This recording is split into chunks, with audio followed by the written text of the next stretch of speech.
केदारनाथ घाटीत मुसळधार पाऊस कोसळतो आणि त्यामुळे केदारनाथला जाणारा पायी मार्गावर आता मोठा ढिगारा आल्याचं दिसून येतं। त्यामुळे काही काळासाठी हा मार्ग थांबवण्यात आलाय। हजारो भाविक सध्या केदारनाथच्या दर्शनासाठी आलेत आणि मुसळधार पावसामुळे हजारो भाविक जे आहेत ते अडकल्याचं बघायला मिळतं।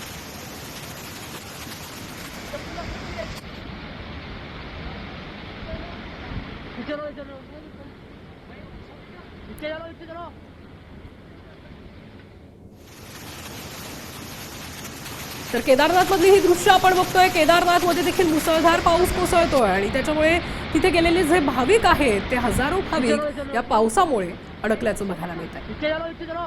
केदारनाथ घाटीमध्ये हा मुसळधार पाऊस कोसळतोय आणि त्यामुळे केदारनाथला जाणारा जो पायी मार्गावरचा जो रस्ता आहे तिथे मोठा ढिगारा आल्यानं तिथली वाट बंद झालेली आहे आणि त्यामुळे काही काळासाठी हा मार्ग थांबवण्यात आलाय। हजारो भाविक केदारनाथला जातात आणि मुसळधार पावसामुळे हे भाविक जे आहेत ते रस्त्यात अडकल्याचं आपल्याला बघायला मिळतं।